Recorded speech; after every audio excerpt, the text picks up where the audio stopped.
Well, Holbrook just released one of the most intriguing paddles I have ever seen. With a new experimental core, they are pushing the boundaries for innovation in the space of pickleball. But before we jump into the specs, it would mean a lot if you could hit that subscribe button down below, as these videos do take a good amount of time and effort, and it greatly helps support the growth of my channel. Lastly, Holbrook did provide me with these units, but no review was promised, no money exchanged hands, and all thoughts are my own.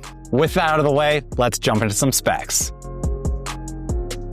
The Arma comes in 3 shapes. The Arma S, which is their standard shape, the Arma T, which is elongated, and the Arma X, which is also elongated, but with a shorter handle. The Arma has 2 surface types, their carbon fiber version and their metallic version, which is polyester, aka titanium. The Arma has a dual density core, which means that this paddle has 2 cores that are fused together. The top of the paddle has a smaller 8mm cell size core, while the sweet spot and the bottom of the paddle has a 12mm wide cell core. This paddle is of Gen 3 construction with a super thick layer of EVA foam surrounding the dual density core. The last thing about this paddle is that it also has internal weighting on the upper throat of the paddle, which helps with stability and making the paddle more forgiving. The Arma T has a 5.5-inch handle, while the X and S have a 5.25-inch handle. The Arma T carbon fiber has a swing weight of 119 with a twist weight of 6.25. The Arma X metallic has a swing weight of 115 with a twist weight of 6.2, and the Arma S carbon fiber has a swing weight of 110 and a twist weight of 6.9. The retail price of the carbon fiber face paddles is $260, while the metallic face paddles are $280. But you can save some money using my discount link to Pickleball Central down in the description.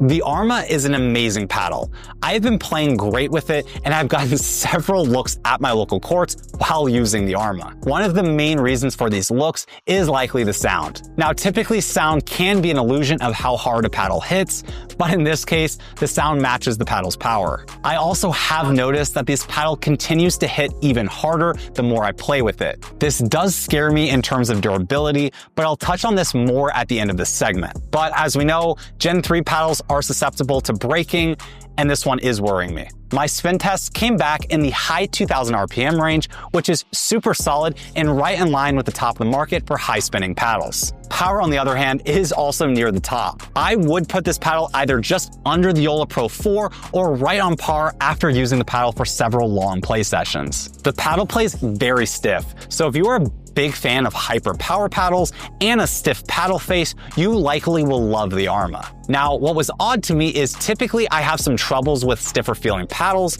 but outside of a few balls deflecting a little bit high, I never really had major issues with my drops and my soft game. I have heard one of the big benefits of these smaller cell sizes at the top of the paddles is to help when dinking to have better control, and maybe this is the reason. All I know is the Arma has really surprised me in multiple instances for how I've been playing with it versus looking at the specs on paper. The last note I wanted to say was the metallic version of this paddle surprisingly also plays very stiff.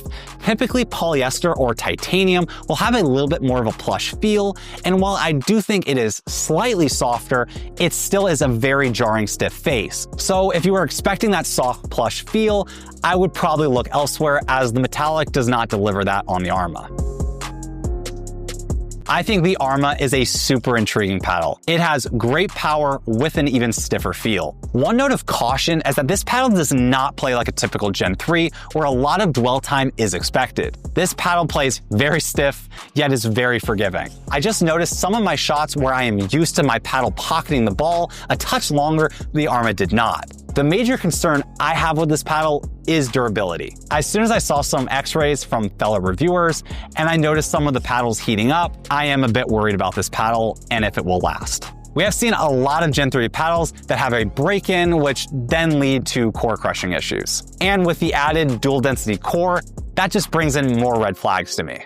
Now, Holbrook does claim that they have done extensive testing on this paddle before release and are holding to their 1-year warranty on this paddle, which can provide some peace of mind in case your paddle does actually break. But to summarize, as much as I love this paddle, I would suggest to hold off another month just to see how this paddle does with holding up in the hands of consumers. I currently would only recommend the Arma to consumers who either do not care if their paddle breaks, and I know there's a lot of you out there, or if you are just fine with the process of warranting a paddle if anything goes wrong with it. It's possible that the Arma may end up being totally fine and it won't break.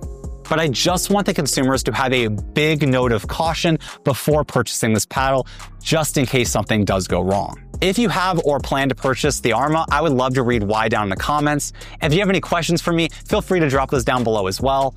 Other than that, thank you guys for watching, and I'll see you next time.